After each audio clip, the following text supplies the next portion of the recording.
ఆంధ్ర ముఖ్యమంత్రి జగన్మోహన్ రెడ్డిపై తెలంగాణ ముఖ్యమంత్రి రేవంత్ రెడ్డి సంచలన వ్యాఖ్యలు చేశాడు. జగన్మోహన్ రెడ్డి దోల తీర్చేటువంటి పథకం నేను పన్నుతున్నానంటూ నేరుగా చెప్పేశాడు.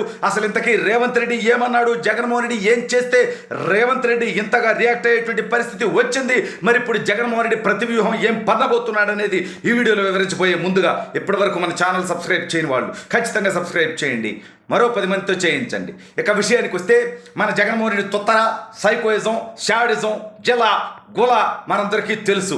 ఎవడైనా సరే నా కింద బానిసే, నేను దైవాంశ సంభూతుని, నేను దేవుడితో సమానమైనటువంటి ఊహాలోకంలో బతికేటువంటి వ్యక్తి జగన్మోహన్ రెడ్డి. అర్ధరాత్రి పూట ఆత్మలతో మాట్లాడతానని చెప్పగలిగినటువంటి తెగింపున్నటువంటి వ్యక్తి జగన్మోహన్ రెడ్డి. అయితే ఈ జగన్మోహన్ రెడ్డికి రంకు మొగుడు లాంటి వ్యక్తి తన స్వశక్తితో, తన కష్టంతో, శవాలతో రాజకీయం చేయకుండా పోరాటం చేసి ప్రభుత్వ తప్పుల్ని ఎత్తి చూపి తన గలంతో తెలంగాణ ప్రజల్లో మార్పు తీసుకొచ్చే ముఖ్యమంత్రి అయినటువంటి వ్యక్తి రేవంత్ రెడ్డి.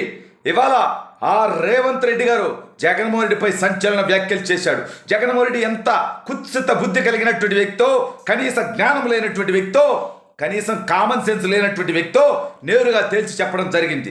ఏమనయ్యా అంటే, ఒక్కసారి నా రాష్ట్ర ప్రజలు గమనించండి, సాటి తెలుగు రాష్ట్రానికి ఒక కొత్త ముఖ్యమంత్రి నీకైతే తనకి కనీసం శుభాకాంక్షలు తెలపలేనటువంటి దౌర్భాగ్యమైనటువంటి వ్యక్తి మన ముఖ్యమంత్రిగా ఉంటే మనకు పొరుగు తక్కువ కాదా అంటున్నా.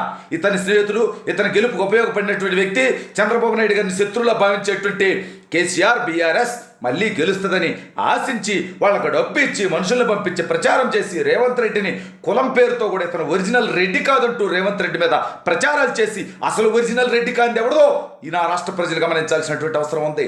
రెడ్డి సోదరులు కూడా గమనించాలి, ఒరిజినల్ రెడ్డి రేవంత్ రెడ్డా లేదంటే ముసుగేసుకున్నటువంటి దౌర్భాగ్యమైనటువంటి జగన్మోహన్ రెడ్డి. సరే, కులాల గురించి మతాల గురించి మనం రెచ్చగొట్టేటువంటి ప్రయత్నం కాదు, వాళ్ళు ఇది చేశారు.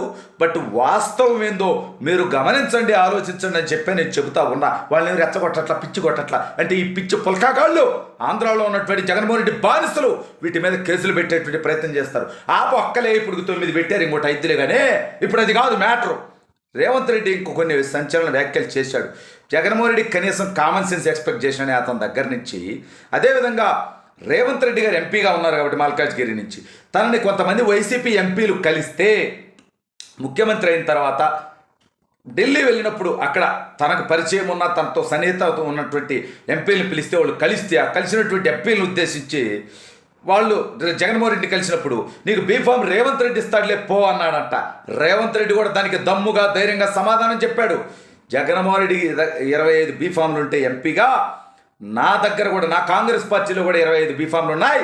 జగన్మోహన్ రెడ్డి ఎవరికైనా సీట్ ఇవ్వకపోతే, అంటే నన్ను కలిసిన కారణంతో కనుక ఇవ్వకపోతే ఖచ్చితంగా నేను సీట్ ఇస్తాను, వాళ్ళకి నేను బీఫామ్ ఇస్తాను, షర్మిలా గారికి అండగా నేను నిలబడతాను. ఒక తెలంగాణ రాష్ట్ర ముఖ్యమంత్రిగా, అదేవిధంగా కాంగ్రెస్ సైనికుడిగా, తెలంగాణ కాంగ్రెస్ అధ్యక్షుడిగా, పిసిసి అధ్యక్షుడిగా ఆంధ్రలో కాంగ్రెస్ పార్టీ పుంజుకోవడానికి ఖచ్చితంగా మేము సహకరిస్తాం. అదేవిధంగా కర్ణాటక కూడా సహకరిస్తుంది.